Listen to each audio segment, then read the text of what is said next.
Thank you for clicking It's Starting Now.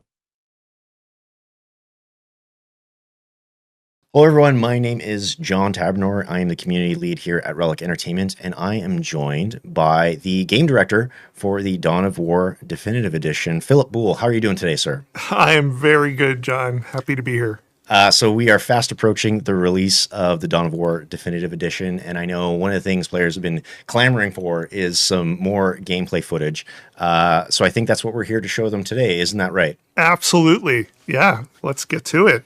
Okay, so let's just jump in. I know, Philip, you've pre-recorded some footage here for us, so Yep. we'll jump in and have you just talk us through what you're doing here in this mission. All right. Yeah. So I recorded playing through the spaceport mission in Dark Crusade. So for those who don't know, Dark Crusade is one of the expansions and has a campaign layer map where you're capturing territories. And one of the key territories is the spaceport that allows you to attack across the planet. And there's this fun little scavenger hunt mission to take the spaceport. And that's what I played through. Okay, let's change over to that gameplay and let's check it out. All right, here we go. So I'm playing as the orcs led by Gorguts. And the mission here is to find and recover these Space Marine servitors, so the little builder units for the Space Marines. The idea is they have a bunch of data that I'm trying to collect to take control of the space station. Unfortunately, the other player on the map, the Tau Empire, are trying to do the same thing. So I'm in a race to find and recover these servitors.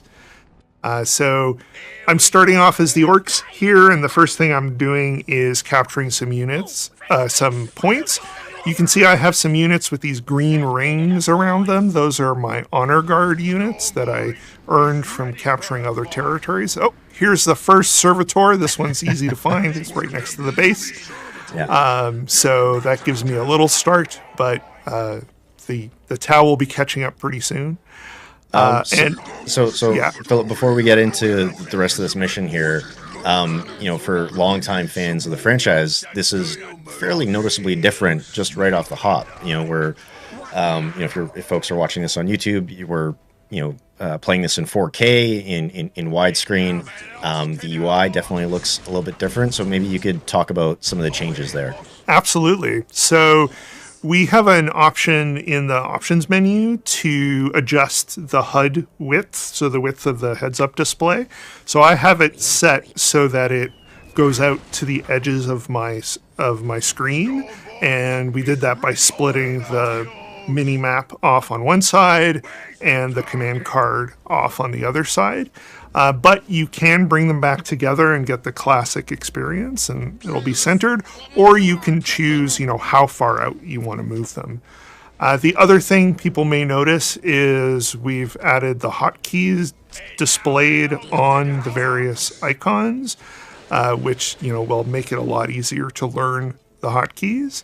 And we actually have 3 presets of different hotkeys. We have the classic hotkeys unchanged from the original version. We have grid keys, so most of the icons are on QWER and based on their position. And we have what I'm using, which we call the modern setup, which tries to standardize the hotkeys from faction to faction. So your builder is always on B. When you go to build, your barracks is always B. Your research building is always R, etc. Okay, that's great. That's great to hear. Just some nice little quality of life changes Absolutely. To bring things forward 20 years. Yes, exactly. So since I'm playing the orcs here, I'm trying to... Oh, I found another servitor. All right, I'm off to a good start. That's great. One of the big things with the orcs is you have to manage your population. So they have, orcs in Warhammer 40,000 are more dangerous the more of them there are, right? So they sort of become more cunning, more ruthless, more organized as you build this big wah, is what they call it. So we reflect that by much of your technology unlocks based on how many orcs you have in the world. and your maximum number of orcs to put in the world depends on building these things called Wa towers. So they're the equivalent of turrets for the other factions, but for the orcs, they're much more important because they're gating technology. So I'm balancing building those towers and then bringing my orc population higher and higher by reinforcing squads and building more squads. So as it goes, I get larger and larger squads, more and more squads. One of the other improvements we've been able to make is improve the pathfinding of the game, especially when you have a whole bunch of squads. And that is, you feel that probably the most with the orcs, because the orcs, you have really big squads, you have a lot of them, and you're moving a whole bunch of units, and you're dependent on melee above all. So getting all your units to get around a building to destroy it is much easier than it was before, which is amazing. All right, I found another servitor. But you can see on the right, there's a counter of how many are at my base and how many are at enemy bases. And they're working ahead too, so we're actually tied here. So can't be too complacent. So you're definitely in a bit of a race here. Yes, absolutely. Yeah, it's phenomenal to hear about the pathfinding improvements. That was one of the things very early on when we announced the definitive edition of the game. Players let us know very, very loudly and very early, hey, this is a sore spot for us. We would like this fixed. So I'm glad that we were able to implement some of those changes. Yeah, absolutely. I'll be totally honest. I was really nervous about it. And I didn't think we would be able to do very much because pathfinding is a big, complex system. And the thing I wanted to avoid above all was sort of making something that worked worse. So I really wanted to make sure we weren't accidentally making things less playable for players. Fortunately, some of our pathfinding wizards were able to join the team and dig in and bring on some of the improvements to pathfinding that sort of happened over the course of the last 20 years, right? The pathfinding in DAO was, step 1, and then Company of Heroes was step 2, and then Dawn of War 2 was step 3, and so there's been many steps, and we're able to bring in some of that. So in particular, units will move through each other much more easily to get where they need to go, which really helps in closing the gap with melee units. And far fewer, you're no longer having units just hanging out and not following orders because they don't think they have a place to go, which is what was happening in the original. Yeah, so I saw you interacting with the pile o' guns earlier. Yes. So can you tell me about some of the research decisions that you're making here? Yeah, absolutely. So now that I have enough population, I was able to build the pile of guns, which is the research building for the orcs, or the research pile.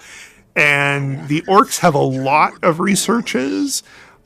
Most of them are just make things orkier. So there's one for improved melee damage. So I went for that because I have a very melee focused army.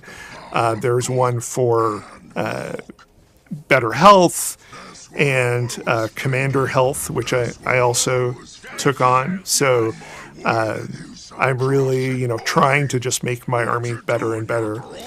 One of the things I struggle with in here is stealth. So you can see these Tau units are shooting at me, and they are invisible to me. There I was able to use a stick bomb, a grenade, to kill them, even though I couldn't target them directly. But my only real...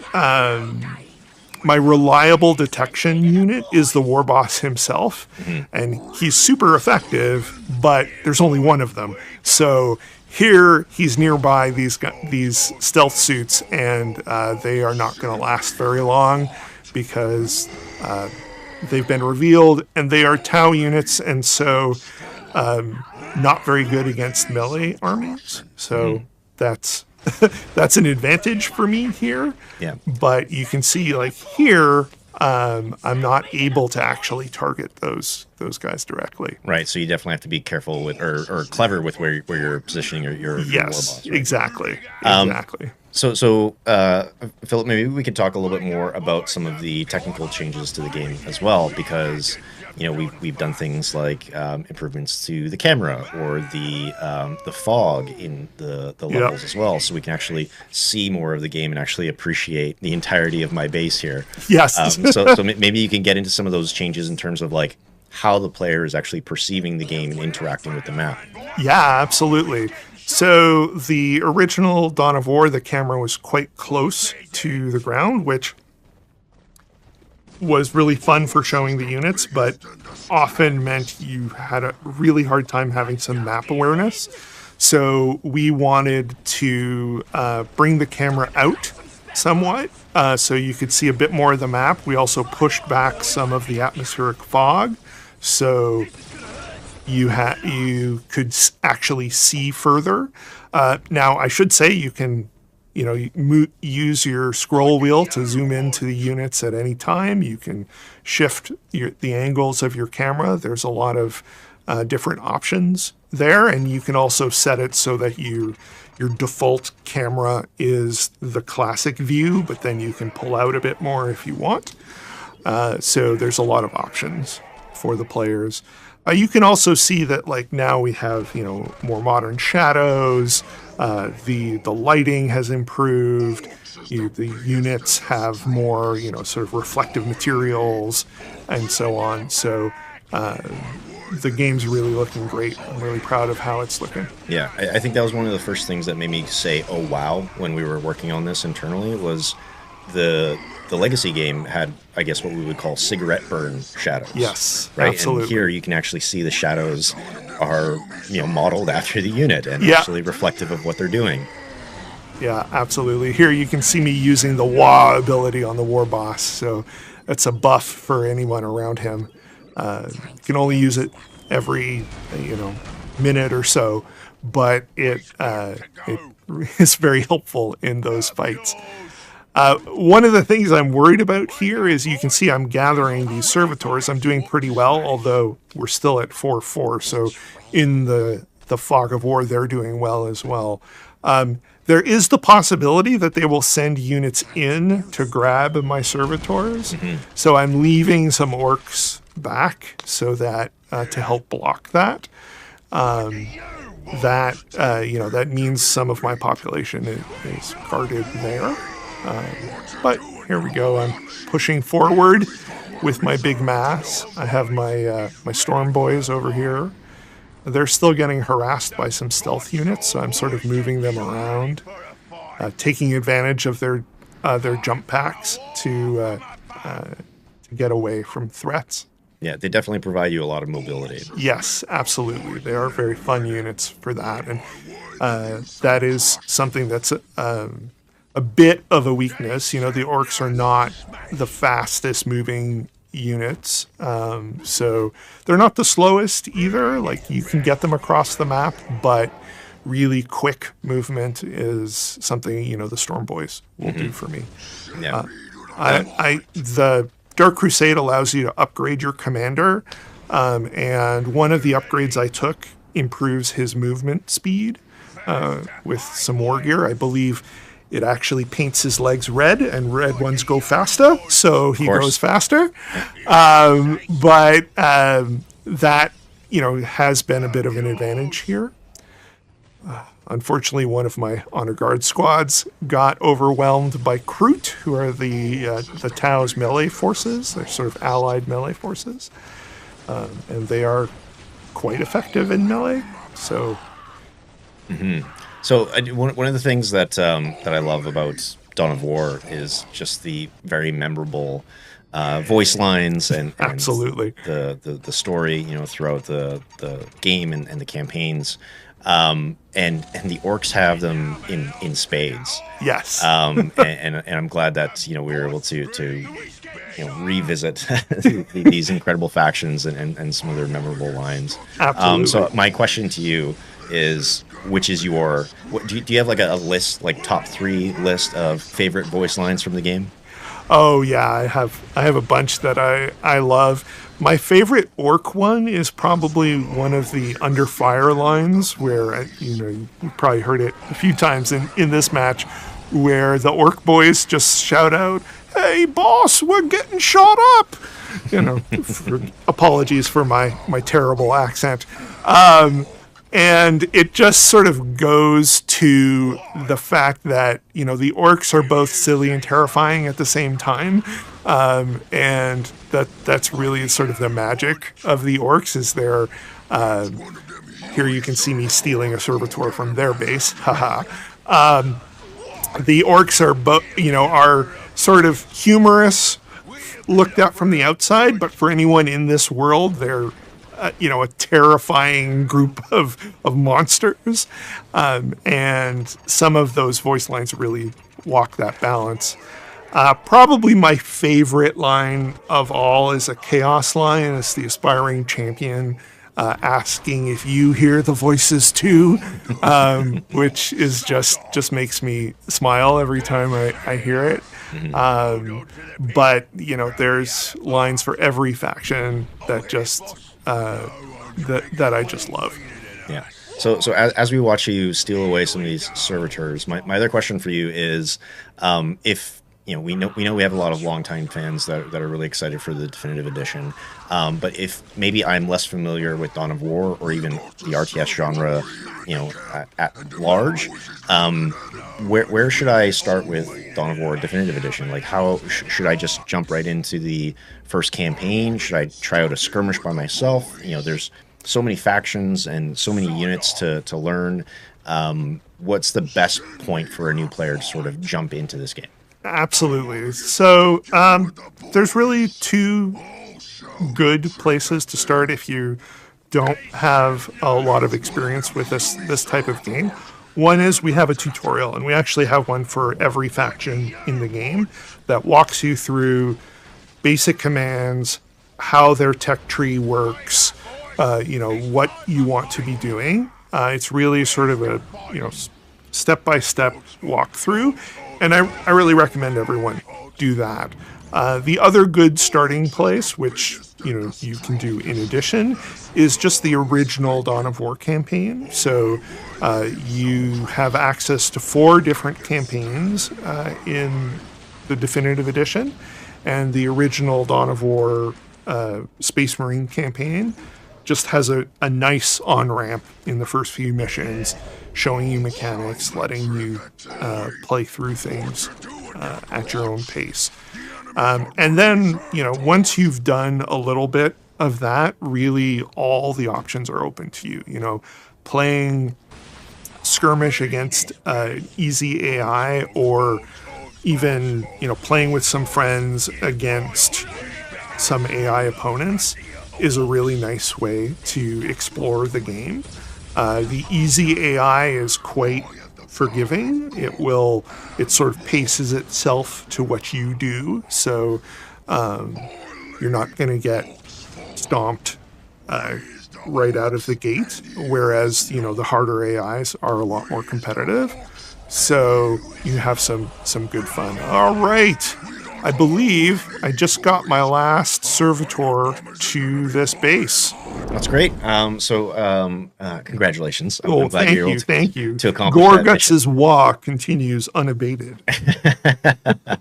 He'll be pleased. Phil, I think that the last thing that we didn't quite touch on that I wanted to get to is, a lot of the improvements that we made to character models and terrain and, just objects within the world. I know there was a ton of work there to sort of up-res those and make sure that they looked great on modern consoles. So I'm wondering if you maybe touch on that a little bit before we wrap up. Yeah, absolutely. So we up-resed all the textures for all the models, and then certain models got a little extra geometry put into them. All the all the environment textures similarly were up-resed and then gone over by our veteran artists. Like the environment artist from the original Dawn of War is the environment artist on the definitive edition. One of the character artists from the original Dawn of War is the character artist on the definitive edition. So we were able to leverage expertise that goes back 20 years, which is really amazing. And just push those assets a little further. So they're still, I think they will look familiar to everyone who has played the game before. Like those proportions, the character designs are all still the same. But we're able to refine their presentation. And with the lighting and materials improvements in particular, they're a little more grounded in the world, which is really nice. Metals look like metals. The effects are a little punchier. So I think people will be really happy. I certainly am very happy with how the game is looking. Yeah, and like I was saying earlier, it looks phenomenal on a 4K monitor. Yeah, I'm just playing it here in the office, absolutely. So I'm very eager for fans to get their hands on it. Yeah. So Philip, I'll leave it there unless you have any sort of final thoughts that you want to give to fans before we wrap up for today. I just want to say thank you to all the fans who've kept Dawn of War in their hearts all these years, and to all the people who may be coming to it for the first time. I hope you have a lot of fun. There's a whole lot of content there for you to dig into. Okay. So thanks everyone for joining us today to get this quick sneak peek at the Dawn of War Definitive Edition, which is releasing on Steam and GOG on August 14th. So you can find it then. And of course, to stay up to date on everything else, be sure to follow us on your channel of choice at Dawn of War. So we'll leave it there. Thanks so much, Philip. And we'll talk to everyone soon. Bye all.